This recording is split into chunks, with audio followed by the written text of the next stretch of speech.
Buen día. Hoy vamos a ver la segunda parte del segundo discurso de Rousseau sobre el origen y los fundamentos de la desigualdad entre los hombres. Recordemos que la Academia de Dijon había preguntado, ¿no es cierto?, cuáles eran esos fundamentos y ese origen de la desigualdad y si esto era algo natural o no. Rousseau considera que para poder responder esta pregunta, en primer lugar hay que saber qué es el hombre, y a ello dedica la primera parte de su discurso. Ahora veremos la segunda, es decir, sabiendo qué es el hombre, que lo vimos en el video, en la vez pasada, está en otro video, vamos a ver cómo se va originando las desigualdades entre los hombres. Obviamente que para él las desigualdades no son naturales, las morales y políticas, sino que son sociales. Él va a considerar, ¿no es cierto?, que la primera gran desigualdad se da por el establecimiento de lo que es la propiedad privada, en un sentido de posesión, porque todavía no hay derecho. Es decir, en la primera parte se habló del hombre en estado de naturaleza, ahora va a hablar del hombre social y después del hombre que vive en una sociedad civil, en un estado. Pero va a comenzar, ¿no es cierto?, con estas palabras. El primero que habiendo cercado un terreno se le ocurrió decir, esto es mío, y encontró gentes lo bastante simples para creerlo, ese fue el verdadero fundador de la sociedad civil. ¿Qué está diciendo acá? Releamos otra vez. El primero que habiendo cercado un terreno se le ocurrió decir, esto es mío, y encontró gentes lo bastante simples para creerlo, ese fue el verdadero fundador de la sociedad civil. Es decir, ¿en dónde se va a encontrar el origen de la sociedad civil? En la propiedad privada. Obviamente que acá, no es cierto, más que propiedad privada sería una posesión porque todavía no hay derecho. Fíjense, un hombre cerca un terreno, ¿sí?, y considera que es su propiedad. Los chicos a veces dicen, yo lo agarré, pero yo lo vi primero. Acá la cuestión de la propiedad no se da entre ese hombre y el terreno, sino entre ese hombre y el terreno, en tanto que eso es aceptado por los demás. Es decir, la propiedad privada se da en lo social, no se da en lo natural. No está en la relación directa del hombre con el terreno que está acercando, sino en la aceptación de los demás.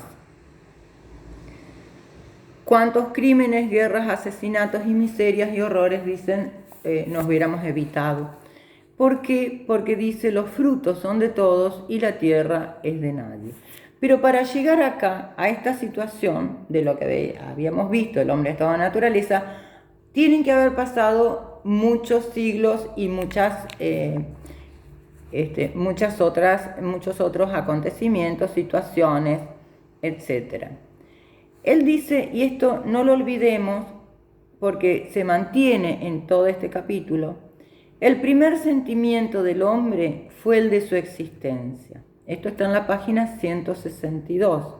Su primer cuidado es el de su conservación.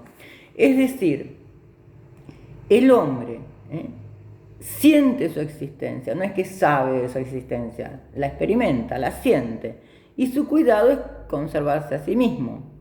Vamos a ver cómo en este proceso de la salida del hombre estado natural al ser social, ese ser en sí o estar en sí mismo, sin que todo lo hacía sin el auxilio de nadie, sin la asistencia de nadie, va a dejar de estar en sí para estar en otros, en lo que se va a considerar más adelante como alienación.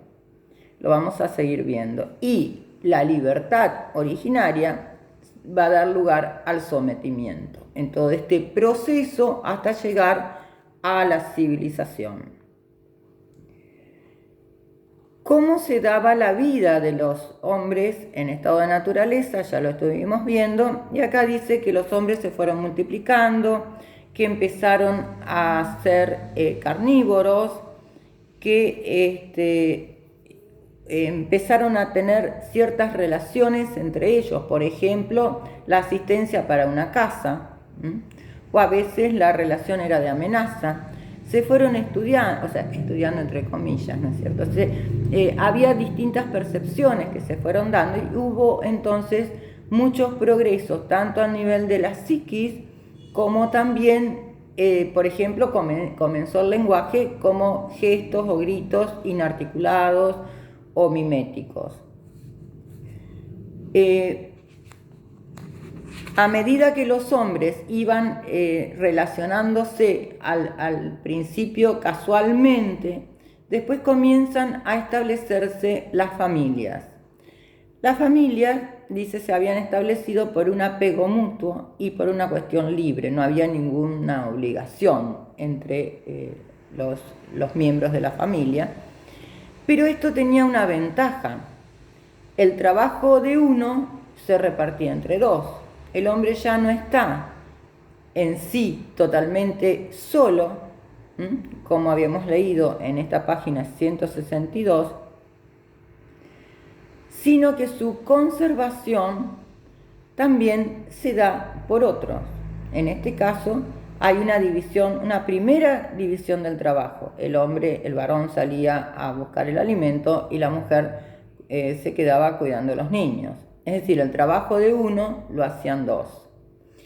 Otra cuestión que obviamente al tener más tiempo libre empieza el ocio, empiezan las familias a reunirse, empiezan a mirarse cada vez más y empiezan los talentos a desarrollarse. Entonces hay uno que baila mejor, pero otro que caza mejor. Es decir, se van dando esta perfectibilidad que es una característica del hombre, se va desarrollando exponencialmente. Otra cuestión que es importante para él, para el comienzo de las civilizaciones, es que se da una conjunción de metalurgia y agricultura. La metalurgia, dice, o sea, de las dos es muy difícil saber su origen. Quizá la metalurgia fue por un accidente, ¿sí? Por un volcán. Pero de ver, ¿no es cierto?, el hierro en un volcán o un metal a forjar metales, habrá pasado muchísimo tiempo. La agricultura también se da, ¿no es cierto?,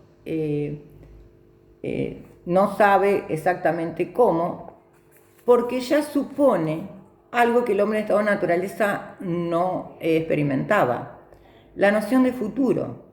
¿Por qué? Porque para hacer un cultivo es necesario dejar algo, perder algo para después recuperar más.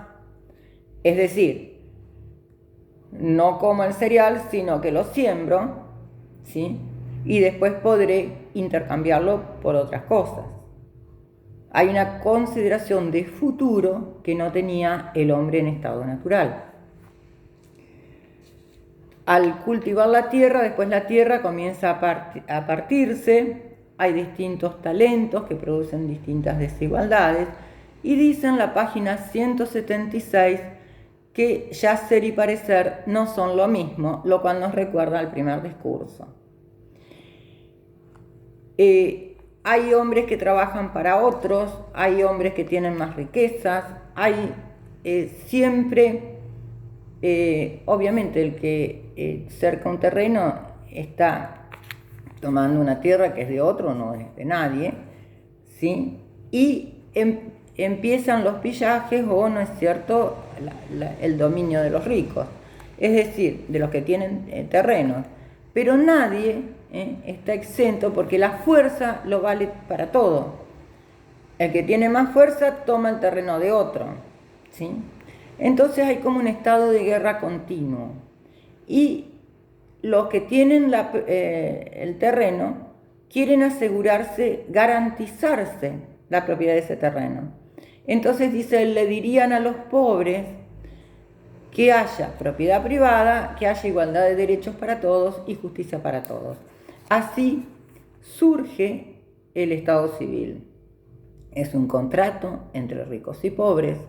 Los ricos tienen el derecho a la propiedad, todos tienen derechos a la propiedad, no todos tienen propiedad. Como dice Goethe, está prohibido dormir en la plaza. Irá preso tanto el pobre que duerma en la plaza como el rico que duerma en la plaza.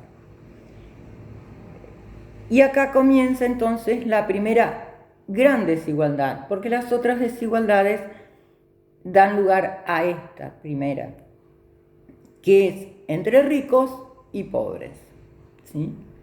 Los ricos toman las tierras, ahora ya no por la fuerza, sino por derecho.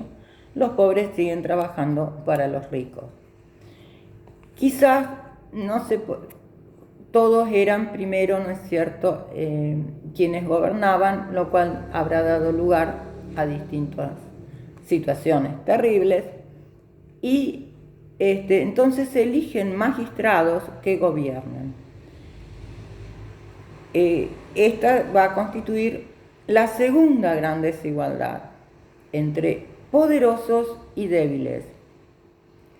Acá, con los magistrados, ya es muy clara la distinción entre la fuerza y el poder. En el hombre en estado de naturaleza hay fuerza. Al comienzo de la sociedad hay fuerza. En la sociedad civil lo que vale es el poder.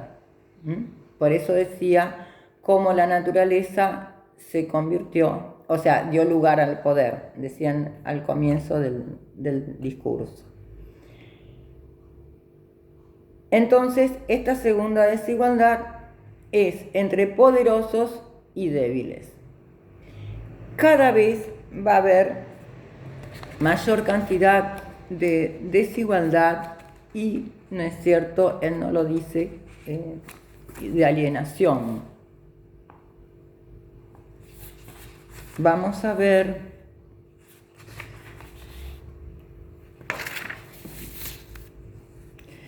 hasta que se va a dar la tercera desigualdad. La tercera desigualdad va a ser en el despotismo, la relación entre amos y esclavos. Esclavos, entendámoslo, no en el sentido de estar con esposas o grilletes, sino esclavos de la voluntad del soberano. Y acá, ¿no es cierto?, se da el cierre del círculo perfecto, dice él. ¿Por qué? Porque se buscó un remedio a la fuerza que hacía pillajes o que, ¿no es cierto?, mataba por la posesión de tierras. No se buscaba la ley del más fuerte, sino lo jurídico, es decir, el derecho, ¿sí? Pero acá ya no hay derecho. No hay derecho, ¿por qué?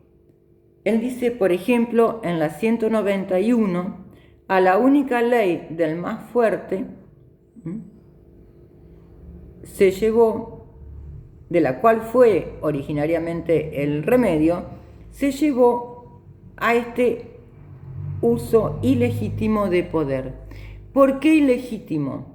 Porque la sociedad civil se convierte en tal por un contrato entre partes libres e iguales, ¿sí? Los que tenían el terreno y los que no tenían el terreno. Para evitar, ¿no es cierto?, que la propiedad se diera por la fuerza o que por la fuerza cada uno fuera juez y parte de todo lo que le pasara. Es decir, la fuerza daba lugar al derecho. El derecho es el poder. Pero ahora se convierte este poder en ilegítimo. ¿Por qué? Porque la sociedad, si el hombre en estado natural o social, si el hombre es un ser libre, esencialmente libre, y libremente acepta estar en sociedad, una sociedad que esclavice al hombre es una sociedad que anula al hombre, anula su esencia, anula su ser. Por lo tanto, se convierte todo en un estado de fuerza otra vez y los hombres pueden derrocar a ese gobierno. Por eso Rousseau es tomado en la Revolución Francesa y con otros argumentos para la Revolución de Mayo. O sea, las partes, en este caso los magistrados, que eran los poderosos y los débiles, tenían obligaciones. Los magistrados también tenían obligaciones. O sea, no se puede absorber todo el poder, se convierte en fuerza. Eso es lo que está planteando. O sea, se va de la fuerza al poder y del poder nuevamente a la fuerza. Es decir, se cierra un ciclo, se vuelve a un estado de naturaleza, pero no un estado de naturaleza originario, sino un estado de naturaleza terrible. En la página 194 están las tres desigualdades sintetizadas, y yo quisiera leer, ¿se acuerdan que habíamos comenzado con esto de que el hombre es un ser, el hombre en estado de naturaleza, un ser que se autoconserva, que siente su existencia? En la 203 dice que el hombre en estado de naturaleza, o también ya el hombre en el estado social, pero no civil, dice: solo respira la tranquilidad y la libertad, solo quiere vivir y permanecer ocioso. Y la misma ataraxia del estoico no se acerca a su profunda indiferencia por todo lo demás. La ataraxia era un no hacer nada, ¿sí? Al contrario, el ciudadano, siempre activo, suda, se agita, se atormenta sin cesar para encontrar ocupaciones aún más laboriosas. Trabaja hasta la muerte, corre hacia ella incluso para ponerse en estado de vivir, o renuncia a la vida para adquirir la inmortalidad. Hace su corte a los grandes que odia y a los ricos que desprecia. No ahorra nada para obtener el honor de servirlos. Se paga orgullosamente de su bajeza y de la protección de ellos, y orgulloso de su esclavitud, habla con desdén de los que no tienen el honor de compartirla. Y más abajo, en esta misma página 203, dice: el salvaje vive en sí mismo, el hombre social, siempre fuera de sí, no sabe vivir más que en la opinión de los demás, y de su juicio tan solo saca, por decirlo así, el sentimiento de su propia existencia. Es decir, el hombre social es un hombre que ya no está en sí mismo, es un hombre que depende de otros, tanto para satisfacer necesidades que no son naturales, como también lo que comienza a darse en el estado social, que es lo que él llama consideración, que yo a veces lo nombro reconocimiento. Necesita ser reconocido por los otros, es decir, la verdad de uno está en los otros, no está en sí mismo. Por eso el salvaje vive en sí, no requiere de nadie, de la asistencia de nadie. El hombre social como individuo, ¿no es cierto?, está siempre fuera de sí. No sabe vivir más que en la opinión de los demás. De los demás saca el sentimiento de su existencia. O sea, ha perdido ese sentimiento de su existencia que tenía el hombre en estado de naturaleza, o incluso el hombre ya social, pero salvaje. El poder y la reputación mueven al hombre civilizado. Eso es lo que plantea. Y, ¿no es cierto?, para terminar, quisiera releer lo que dice en la 204, lo que ya habíamos visto en el video de los chicos de la facultad. Hay un exterior en el hombre social, en el hombre civilizado, engañoso y frívolo, de honor sin virtud, ¿sí? O sea, el hombre es un hombre honesto, ¿por qué? Porque cumple con sus obligaciones, pagar impuestos, por ejemplo, pero no tiene virtud. de razón sin sabiduría. La razón es una razón dominante, pero no es una razón que me haga sabio, que me haga conocer lo fundamental, lo esencial, que es el hombre, llegar a la felicidad, por ejemplo. Y placer sin dicha. Hay placeres, pero no hay felicidad. Así termina, ¿no es cierto?, que el hombre en el estado social llega a estar completamente fuera de sí, esclavizado de sí mismo. Todos estamos esclavizados, dicen de alguna manera, y se ha perdido el saber de sí mismo, el disfrute de sí mismo y la virtud. Bueno, seguiremos viendo en las clases presenciales. Que tengan buen día todas y todos.